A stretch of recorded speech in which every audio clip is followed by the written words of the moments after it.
biar rezeki kita dimudahkan Allah Ta'ala. Dan Nabi Muhammad SAW sudah menjelaskan semuanya, tapi harus ingat, harus siap-siap. Nanti saya kasihkan ijazah langsung dari guru saya, Habib Zain bin Ibrahim bin Smith, dan juga para guru-guru yang lainnya.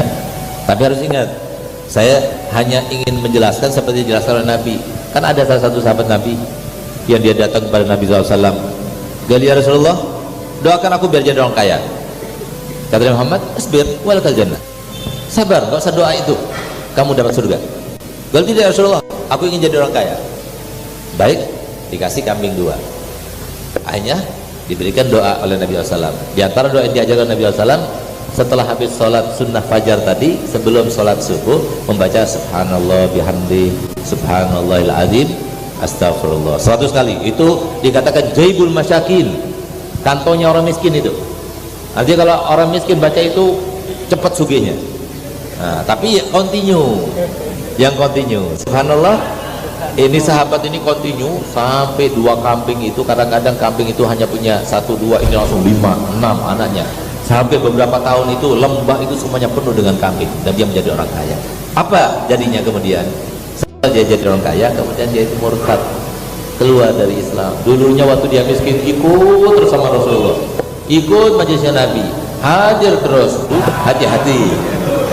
Nah, jadi semacam itu lebih baik jangan. Karena Nabi SAW dalam hadisnya juga bersabda, meriwayatkan tentang hadis qudsinya Allah SWT, di mana inna min ibadi man la yasluh lahu illa al-faqr falau aghnaytuhu lakafar wa inna min ibadi man lam yasluh lahu illa al-ghina walau afqadruhu lakafar. Sesungguhnya ada di antara hamba-hambaku yang tidak layak baginya kecuali kekayaan. Kalau aku fakirkan dia akan kafir. Dan ada di antara hambaku yang tidak layak baginya kecuali kemiskinan. Kalau aku kayakan dia akan kafir. Nah, jadi yang layak untuk kita bagaimana? Kita lihat saja lintasan kita bagaimana. Oh sekarang, Beb, anak antusias, Beb, mau mendengarkan ijazah dari antum, insya Allah bakal orang kaya. Gitu. Siapa tahu seperti itu. Tapi kalau saya jadi orang kaya jangan lupa. Nah, jadi jangan lupa kepada Allah Ta'ala. Itu yang tadi itu dari Rasulullah tadi, subhanallah bihamdi subhanallahil azim astagfirullah 100 kali itu. Habis sholat sunat al-fajr sebelum sholat subuh gitu. Terus yang kedua baca la ilaha illallah al-malikul haqqul mubin, itu saja 100 kali habis sholat duhur. Catat baik-baik, biasanya kalau sudah masalah rezeki itu paling banyak catatnya. Itu yang kemudian ini saya langsung, dan alhamdulillah saya baca terus, setiap hari saya baca. Alhamdulillah kan mobil saya Fortune gitu. Untuk motivasi itu. Kemudian membaca habis subuh ya kafi ya mughni ya fattah ya razzaq. Ya kafi, zat yang mencukupi, ya mughni yang mengayakan, ya fattah yang membuka jalan, ya razzaq yang memberikan rezeki. Diulang 100 kali, ya kafi ya mughni ya fattah ya razzaq. Tulis, jangan salah tulisnya. Nah, kemudian baca masya Allah la quwata illa billah. Untuk apa ini? Yang tadi itu untuk rezeki. Masya Allah la quwata illa billah itu supaya apa yang Allah berikan kepada kita daripada nikmat harta, kekayaan itu nggak berkurang sedikit pun, nggak bangkrut. Nah, jadi kalau kita baca masya Allah la quwata illa billah setiap hari 100 kali, kenikmatan yang Allah berikan pada kita tidak akan berkurang. Anak, istri, harta, kesehatan dan sebagainya. Nah, baca 100 kali itu. Nah, kemudian ditambah lagi ya Fattah ya Alim 100 kali. Ya Fattah ya Alim itu sama, untuk rezeki juga, untuk ilmu juga. Kemudian membaca Waqiah. Membaca Waqiah itu ada 3 versi. Mau cepat baca 14 kali habis sholat asar, antara asar sama maghrib 14 kali. Baca setiap sholat 5 waktu 1 kali surat Waqiah. Nah, kemudian baca doanya, Allahumma sun wujuhana bil yasar wal tuhina bil iktar sebagai sampai akhirnya. Lalu baca qul huwallahu ahad 11 kali.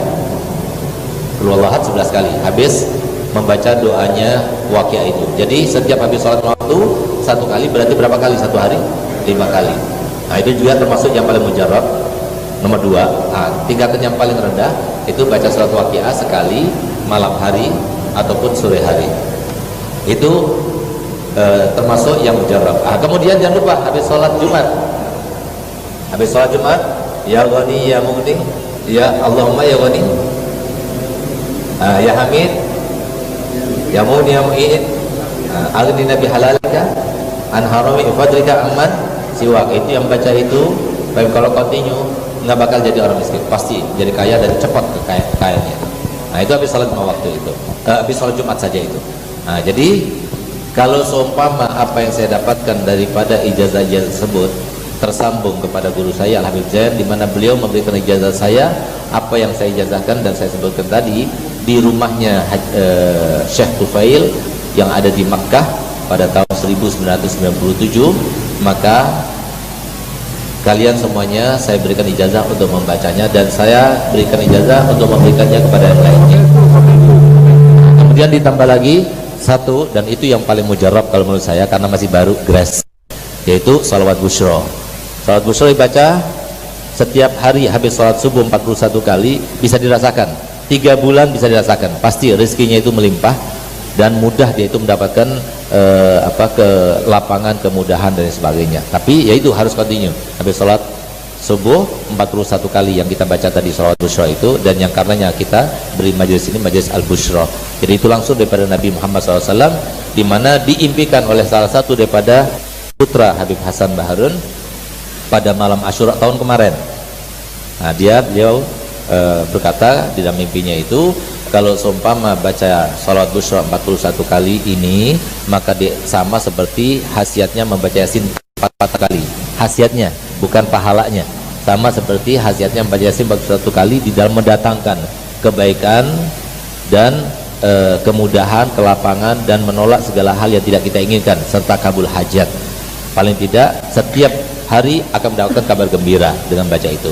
Nah disuruh oleh beliau membacanya habis sholat subuh kalau bisa sebelum terbitnya matahari 41 kali. 41 kali ini kalau dibaca sudah hafal, cuma 6 menit atau 8 menit saja, tapi modal insya Allah. Jadi sebelum kita berangkat toko kita baca sholat busyra dengan harapan kalau kita pengen sholat busyra itu membawa keberkahan di suatu tempat, dibaca situ. Rahasianya di sholatan tubasyiruna biha, dihadirkan dalam pikiran kita untuk mudahnya kita meraih rezeki.